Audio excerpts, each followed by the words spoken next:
हमारा जो सिलेबस है 12th हिंदी मीडियम का या इंग्लिश मीडियम का भी, एनसीईआरटी में दो पार्ट है आपको पढ़ना, एक पार्ट 1 और दूसरा पार्ट 2। और केमिस्ट्री में कुल 3 पार्ट है, फिजिकल केमिस्ट्री, इनऑर्गेनिक केमिस्ट्री और ऑर्गेनिक केमिस्ट्री। इस 3 पार्ट को कुल 2 एनसीईआरटी बुक लिखा है। पहला पार्ट में फिजिकल केमिस्ट्री और इनऑर्गेनिक केमिस्ट्री है, दूसरा पार्ट में ऑर्गेनिक केमिस्ट्री है। टोटल 5 चैप्टर आपको फिजिकल केमिस्ट्री में पढ़ने हैं, टोटल 4 चैप्टर आपको इनऑर्गेनिक केमिस्ट्री में। इस हिसाब से कुल 9 चैप्टर होता है जो आपको एनसीईआरटी पार्ट 1 में पढ़ना है। दूसरा पार्ट जो है केमिस्ट्री का, ऑर्गेनिक केमिस्ट्री का ये पार्ट है, टोटल 7 चैप्टर आपको इसमें पढ़ना है। कुल मिला दें यदि आपके पूरे सिलेबस की मैं यदि बात करूं तो 9 7 16 चैप्टर होता है। ये 16 चैप्टर आपको टोटल पढ़ना है। तो आपको लग रहा होगा कि ये 16 चैप्टर है तो इसमें कितना समय लगेगा। पूरा का पूरा अभी हम दिशा दशा सब तय कर देते हैं। 1 से लेकर 10 दिसंबर के बीच कभी भी आपका सिलेबस खत्म हो जाएगा 2021 में। 1 दिसंबर से 10 दिसंबर के बीच में किसी दिन, ठीक है। पढ़ाई स्टार्ट आज से हो गई है तो जस्ट हो ही जाएगी। फी वगैरह का जो शेड्यूल है वो देख ही लिए हैं आप। छुट्टी एक दिन मात्र संडे को रहेगा, बाद बाकी सभी क्लास चलेगा। कभी कभी संडे को भी क्लास चल सकती है, ये सूचना देंगे तब, ऐसे नहीं हर संडे छुट्टी रहेगा। पर्व त्यौहार का जो छुट्टी होता है, जो जैनुन छुट्टी होगा, हर पर्व त्यौहार में मिलेगा, चाहे वो पर्व त्यौहार हिंदू का हो या मुस्लिम लोगों का हो। बस हमको सूचना दे देंगे कि सर ये है तो हम उसको देख लेंगे, ठीक है। लेकिन एक लिमिट में। अब दिवाली आएगा तो कहेगा 8 दिन का छुट्टी चाहिए, इसका कोई मतलब है बताइए। आपका 11th पूरा ऐसे ही खराब है तो मैक्सिमम टाइम आप जितना हमसे लीजिएगा या हम आपको जितना टाइम देंगे वो आपके लिए उतना ही बेनिफिशियल होगा। तो इन सब चीज़ों का ध्यान रखना है। उम्मीद करते हैं सभी लोग रजिस्ट्रेशन करा लिए होंगे और आपके पास जो नया कॉपी मिला है वो होगा आपके पास, उसी कॉपी में आपको आगे लिखना है। तो लिखना शुरू नहीं करेंगे अभी, आप देखिए। केमिस्ट्री में कुल कितना पार्ट आपको पढ़ना है? 3 पार्ट। पहला पार्ट का नाम है भौतिक रसायन, इसको हम लोग बोलते हैं फिजिकल केमिस्ट्री। उम्मीद करते हैं इतना बात आप जरूर समझते होंगे। क्या इसको भौतिक रसायन भी लिख दें? दूसरा पार्ट है इसका इनऑर्गेनिक,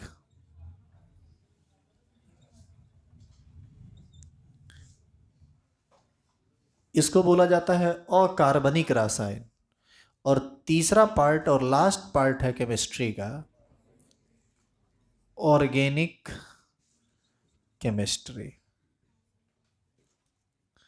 इसको हम लोग बोलते हैं कार्बनिक रसायन, ठीक है। इसमें टोटल 5 चैप्टर है, इसमें टोटल 4 चैप्टर है और इसमें टोटल 7 चैप्टर है। केमिस्ट्री का यह दोनों ब्रांच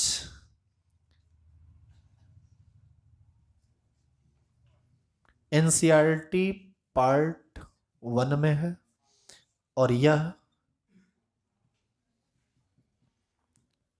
पार्ट 2 में है। कुल मिला के कितना चैप्टर हो गया? टोटल चैप्टर हो गया 16। सब चैप्टर का एक एक करके अभी हम सिर्फ नाम बोल देते हैं, बाद बाकी जब पढ़ेंगे तो देख ही लेंगे। फिजिकल केमिस्ट्री का सबसे पहला चैप्टर है द सॉलिड स्टेट, ठोस अवस्था। दूसरा है सॉल्यूशन, जिसको हिंदी में हम कहते हैं विलयन। तीसरा है इलेक्ट्रोकेमिस्ट्री, वैद्युत रसायन। चौथा है केमिकल काइनेटिक्स, रासायनिक बल गतिकी। पांचवा है सरफेस केमिस्ट्री, पृष्ठ रसायन। ये 5 चैप्टर फिजिकल का है और ये पांचों चैप्टर बड़ा लंबा चौड़ा चैप्टर है। 1 महीना 1.5 महीना 1 महीना 1.5 महीना लगता है पढ़ाने में। बस एक वो सरफेस केमिस्ट्री थोड़ा छोटा है। इनऑर्गेनिक केमिस्ट्री में आइसोलेशन ऑफ एलिमेंट्स, तत्वों के निष्कर्षण के सिद्धांत, जिसमें निष्कर्षण वगैरह तुम पढ़ते हो।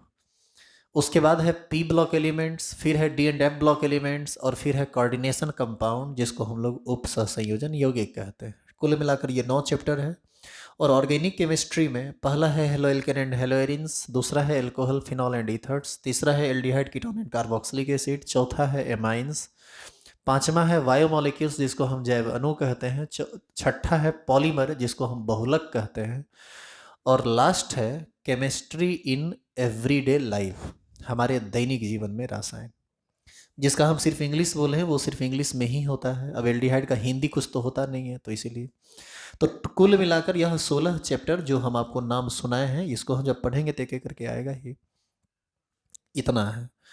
अभी हम लोगों का जो स्टार्ट होने वाला है लेक्चर पार्ट 1, एनसीईआरटी पार्ट 1 के पहले चैप्टर से हम चूंकि शुरू करेंगे तो हम फिजिकल का ही बेसिक पकड़ते हैं पहले, और यहाँ से होगा फिजिकल केमिस्ट्री।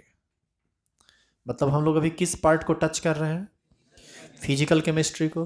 फिजिकल केमिस्ट्री में हम आगे बढ़ेंगे, इसका सबसे पहले हम फिजिकल केमिस्ट्री का बेसिक पढ़ेंगे, और इस बेसिक में सबसे पहले आपको सबसे ज़्यादा ज़रूरी चीज़ है एक टेबल जो एटॉमिक नंबर और एटॉमिक मास से संबंधित है, क्योंकि कैलकुलेशन के ख्याल से यदि आप एटॉमिक नंबर एटॉमिक मास वगैरह नहीं जानते हैं तो बड़ी परेशानी आपको हो जाएगी।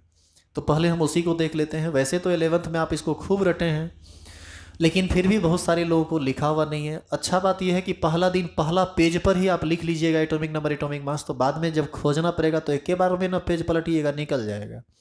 और ये बहुत ज़रूरी चीज़ है, इसलिए हम लोग सबसे पहले उसी को देखेंगे और उसी से संबंधित बात भी करेंगे। तो सबसे पहले आप इसको उतारिए, फिर आगे बढ़ते हैं। हमारा जो सबसे पहला टेबल है वह परमाणु संख्या परमाणु भार से संबंधित है। तो अभी आप टेबल एक बनाएंगे। सबसे पहले परमाणु संख्या, बाबू इसको इंग्लिश में क्या बोलते हैं? Atomic number. एटॉमिक नंबर को इंडिकेट किया जाता है जेड से। बीच में हम लोग रखेंगे सिंबल, इसको हम लोग कहते हैं संकेत।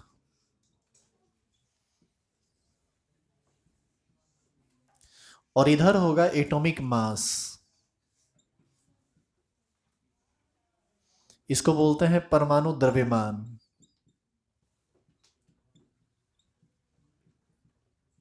इंडिकेट होता है ए से। परमाणु संख्या को जेड से, कैपिटल जेड होता है ये। परमाणु द्रव्यमान को किस चीज से? कैपिटल ए से। अब इस टेबल से संबंधित इसमें हम जो पढ़ेंगे उसको 2 मिनट पहले सुन लेंगे, फिर पढ़ेंगे। देखिए, हमारे और आपके नज़र में जो भी चीज आता है वह कुछ ना कुछ पदार्थ है। जैसे हम ये कपड़ा पहने हुए हैं, यह एक पदार्थ है, यह बोर्ड है, यह एक पदार्थ है, आप भी एक पदार्थ हैं और हम भी एक पदार्थ है। पंखा लाइट जो भी है सब यहाँ लगा हुआ, वो सब क्या है? पदार्थ है। जो चीज आपको दिख रहा है सब पदार्थ है, और जो चीज नहीं भी दिख रहा है वह भी पदार्थ है। जैसे आप गैस सांस के रूप में ऑक्सीजन ले रहे हैं ना, वह गैसीय पदार्थ है। आप बस उसको महसूस कर पा रहे हैं, आप उसको देख नहीं पा रहे हैं, कोई मैटर नहीं करता है। आपके हाथ में कॉपी है, कलम है, नीब है, जो भी है सब पदार्थ। और जानिए आप, हर चीज का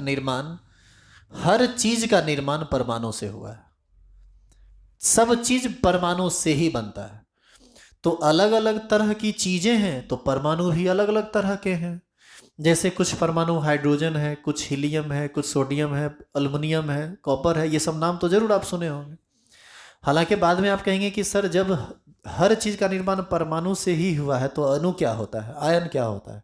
देखिए, अणु भी परमाणु से ही ना बनता है, आयन भी परमाणु से ही बनता है। मतलब बेसिक जो चीज है ना वो परमाणु है। अभी तक नेचर में, प्रकृति में 118 तरह के एलिमेंट का खोज किया जा चुका है, और सबका अपना अपना नाम है, सबका अपना अपना परमाणु संख्या है, और सबका अपना अपना परमाणु भार है। तो एक्चुअल में उसी परमाणु संख्या और परमाणु भार को हम लिखने वाले हैं। अब देखिए इधर, ये एक डस्टर है। आप इसका एक छोटा सा पार्ट काट लीजिए, काट के इसको उस छोटे से पार्ट को फिर काटिए, काटते जाइए, काटते जाइए, काटते जाइए, लगातार छोटा करते रहिए। तब तक छोटा करते रहिए जब तक कि ये और छोटा करने की स्थिति में ना हो, मतलब एकदम स्मॉलेस्ट पार्टिकल में कन्वर्ट कर दीजिए। जो सबसे छोटा कण आपको मिलेगा वही कहलाता है परमाणु। किसी पदार्थ के सबसे छोटे कण को हम क्या कहते हैं? परमाणु। जैसे यदि आप लकड़ी काट रहे हैं, लकड़ी को काट रहे हैं तो कार्बन का परमाणु मिलेगा। अल्युमिनियम का तार से अल्युमिनियम को काट काट के निकालिएगा तो अल्युमिनियम का परमाणु मिलेगा। लोहा से लोहा का मिलेगा, कॉपर के तार से कॉपर का मिलेगा। तो जिसका काटेंगे उस तरह से आपको मिलेगा।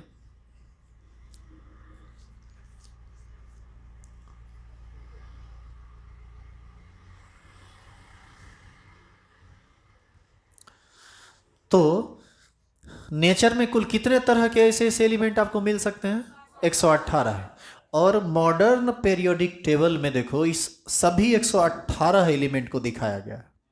और सब परमाणु का ना, जैसे हमारा और आपका नाम है वैसे ही हर एक परमाणु का नाम है। अलग अलग तरह का परमाणु पाया जाता है, सबका अपना अपना अलग अलग नाम है। और सबका अपना अपना एक नंबर है जिसको हम क्या बोलते हैं? परमाणु संख्या। और सभी परमाणु का कुछ ना कुछ भार होता है, मास होता है। उसी को हम उस परमाणु का क्या कहते हैं? परमाणु भार। अब देखिए, परमाणु भार तो हम समझे कि किसी परमाणु के भार को बताता है, लेकिन परमाणु संख्या क्या बतलाता है?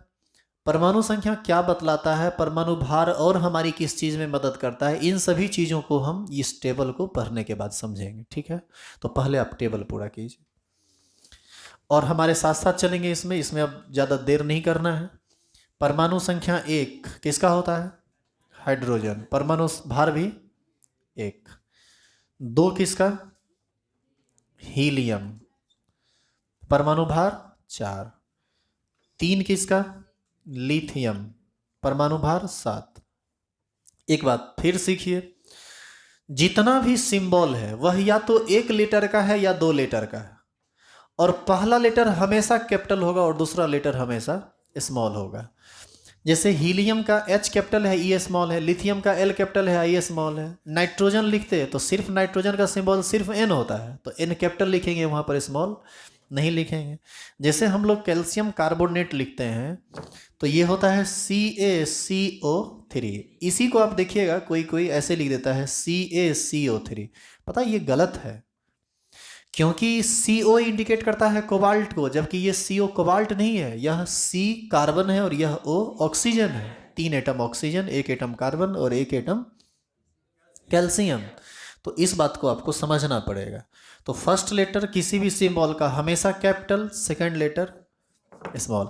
अब देखिए दोनों में अंतर क्या है? CaCO3 और CaCO3, इस दोनों में, ये दोनों एक ही चीज़ नहीं है, आपको पता है, ये अलग अलग चीज़ है।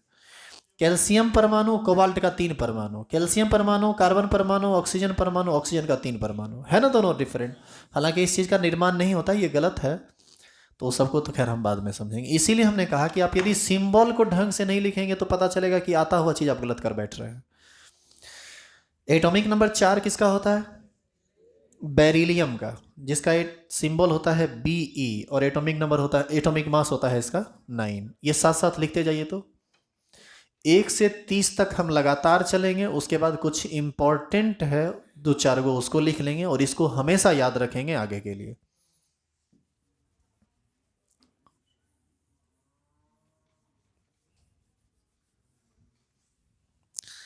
ये जो 1 2 3 4 लिख रहे हैं ना, इसको 30 तक लगातार लिखिए। तो 4 के बाद 5 6 7 8 9 10 11 12 30 तक लगातार जाइए। तो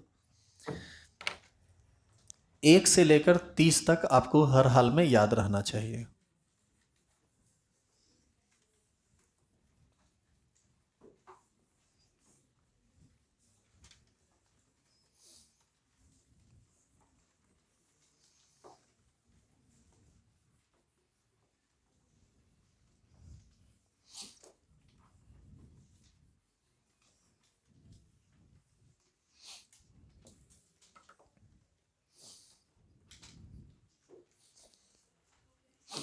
लिख लिए? कहाँ था? 4 तक लिखे थे ना हम। देखो बाबू, 5 होता है बोरोन का, जिसका एटॉमिक नंबर होता है 11। 6 होता है कार्बन, 12, 7 होता है नाइट्रोजन, 14, 8 होता है ऑक्सीजन, 16, 9 होता है फ्लोरीन, 19, 10 होता है नियन, 20, 11 होता है सोडियम, 23। लिखिए यहां तक।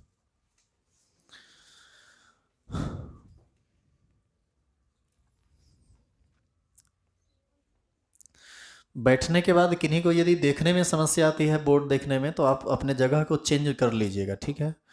दूसरी बात यह है कि सब सब चीज़ का रिकॉर्डिंग हो गया है, 12th के मात्र 3 चैप्टर का रिकॉर्डिंग नहीं हुआ है। तो शुरू के 3 चैप्टर तक ये रिकॉर्डिंग जो तामझाम आप देख रहे हैं ये लगा हुआ रहेगा।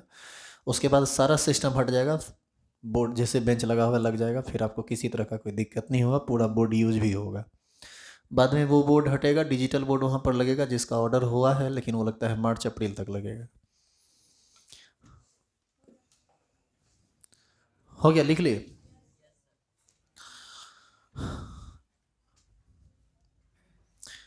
मिटा दो इसे।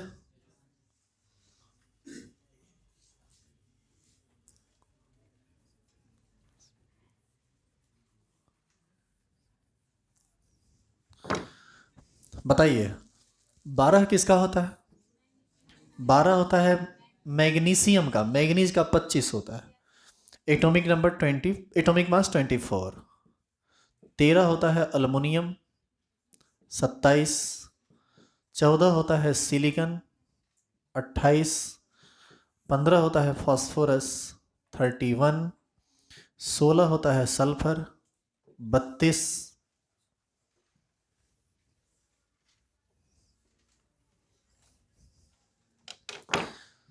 17 होता है क्लोरीन, 35.5। 18 होता है ऑर्गन, 40। 19 होता है पोटासियम, 39। 20 होता है कैल्शियम, 40।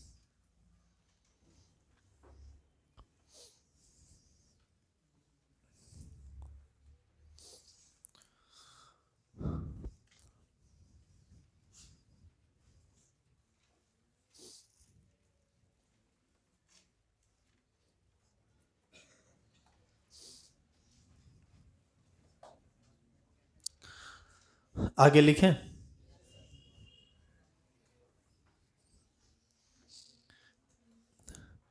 21 होता है स्कैंडियम, 45। 22 होता है टाइटेनियम, 48। 23 होता है वेनेडियम, 51। 24 होता है क्रोमियम, 52। 25 होता है मैग्नीज, 55। 26 होता है आयरन, 56। 27 कोबाल्ट, 59। 28 होता है निकेल, 59। 29 होता है कॉपर, 63.5। और 30 होता है जिंक, जिसका एटॉमिक मास 65 होता है।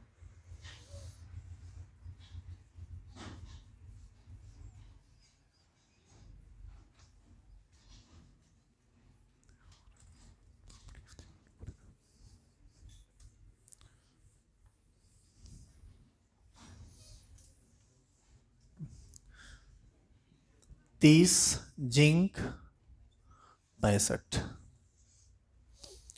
तो ये था 1 से लेकर 30 तक लगातार। अब कुछ एडिशनल है, उसको याद कर लीजिए। एटॉमिक नंबर 35 ये होता है, यहां तक लगातार पढ़े, इसको आप ब्लॉक कर दीजिए। इसके बाद कुछ इंपॉर्टेंट है, बस उसको लिख दीजिए। ब्रोमीन का होता है 80। 47 सिल्वर का होता है 108। उसके बाद 53 आयोडीन का होता है 127। Hg मरकरी 80 ये होता है 200.5।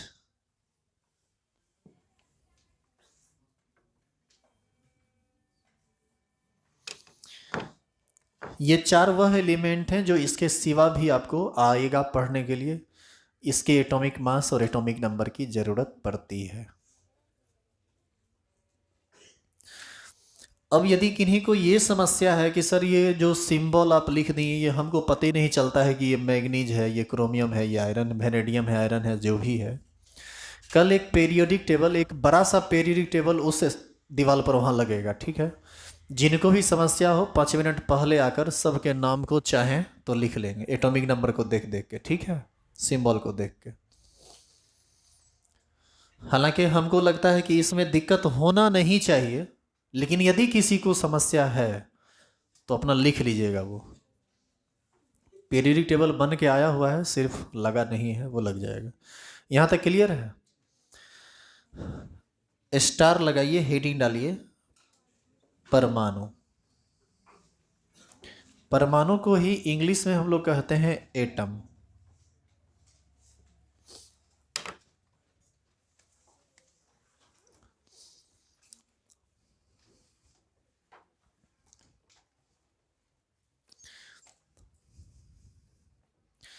अभी हमने आपको कहा था कि किसी पदार्थ को छोटा करते जाइए, सबसे छोटा कण जो मिलेगा उसी को क्या कहते हैं? परमाणु। यानी परमाणु क्या है? परमाणु पदार्थ का सबसे छोटा कण है। लेकिन इसके बारे में और बात जानिए, यह स्वतंत्र अवस्था में पाया जा सकता है लेकिन रासायनिक अभिक्रिया में भाग नहीं लेता है। स्वतंत्र अवस्था में पाए जाने का मतलब है कि अकेला पाया जा सकता है, लेकिन परमाणु रासायनिक अभिक्रिया में भाग नहीं लेता है। रासायनिक अभिक्रिया में इलेक्ट्रॉन भाग लेता है।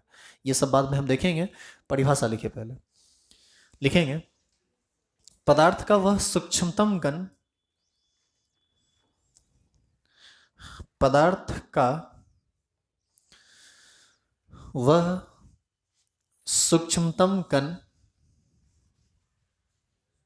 जो,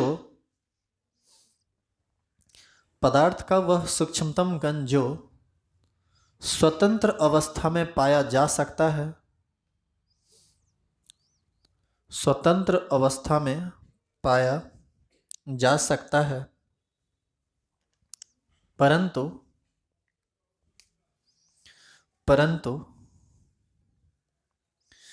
किसी रासायनिक अभिक्रिया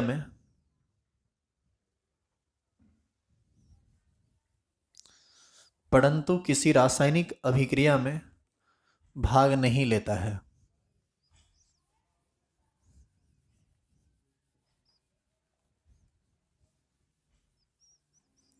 उसे परमाणु कहते हैं।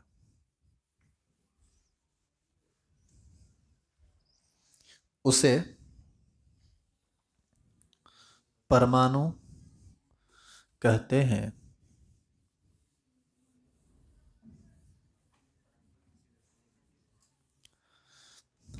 नीचे एरो देंगे और लिखेंगे परमाणु के 3 मौलिक कण होते हैं।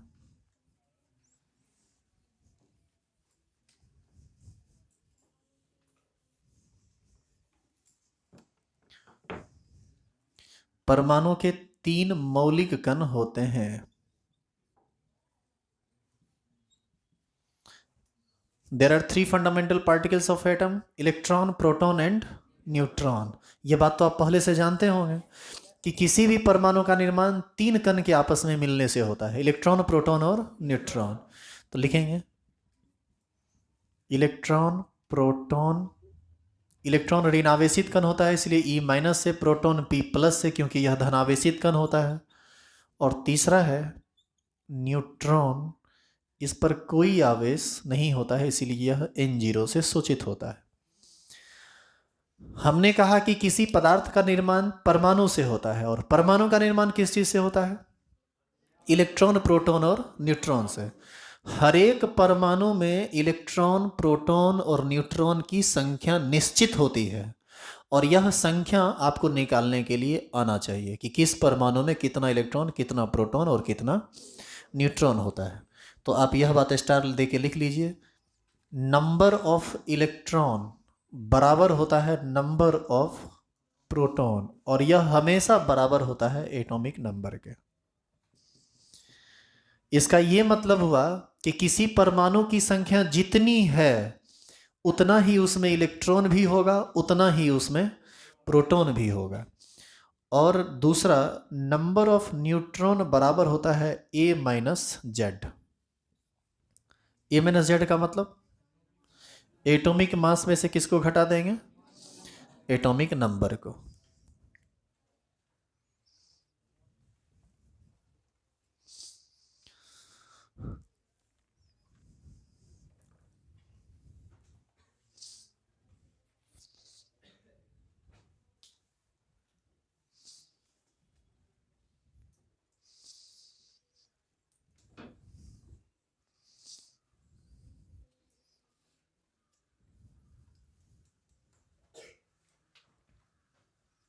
हो गया, लिख ली। अब बस एक एग्जांपल कर लीजिए, फिर छुट्टी दे देंगे। सोडियम में यदि हम आपसे पूछें कि इलेक्ट्रॉन कितना, प्रोटॉन कितना और न्यूट्रॉन कितना, बता सकते हैं? यह आप तब तक नहीं बता सकते हैं जब तक कि आपको एटॉमिक नंबर और एटॉमिक मास याद नहीं हो, क्योंकि हर बार आपके हाथ में कॉपी तो रहेगा नहीं। सोडियम का एटॉमिक नंबर कितना होता है? 11। तो इसमें इलेक्ट्रॉन भी 11 होगा, प्रोटॉन भी 11 होगा, क्योंकि इलेक्ट्रॉन और प्रोटॉन हमेशा बराबर होता है। और ये किसके बराबर होता है? एटॉमिक नंबर के। और न्यूट्रॉन कैसे निकलता है? Atomic mass minus atomic number. इसका एटॉमिक नंबर 11 और एटॉमिक मास 23 होता है ना, तो ये हो जाएगा 23 माइनस 11 बराबर कितना? 12। तो क्या ये उम्मीद करें कि आप किसी परमाणु में इलेक्ट्रॉन, प्रोटॉन, न्यूट्रॉन की संख्या निकाल सकते हैं? ये उतार लीजिए और ये बना लीजिए, फिर आज छुट्टी। आयरन में आप बताइए इलेक्ट्रॉन कितना, प्रोटॉन कितना और न्यूट्रॉन कितना?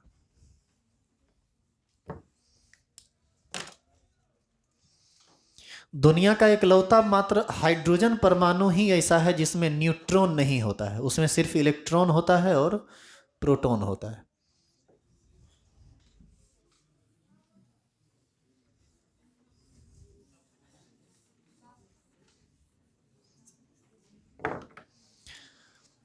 छब्बीस, 26 और ये 56 माइनस 26 एटॉमिक, इसका होता है ना 26 और 56, तो ये हो जाएगा 30। हाइड्रोजन परमाणु में एक एक होता है, इलेक्ट्रॉन निकालेंगे एक आएगा, प्रोटॉन निकालेंगे एक आएगा और न्यूट्रॉन निकालेंगे कितना आएगा? 0। तो एकमात्र ऐसा हाइड्रोजन परमाणु है जिसमें न्यूट्रॉन नहीं होता है, ये बात आप याद रखिएगा। इससे आगे की बातें हम लोग कल करेंगे।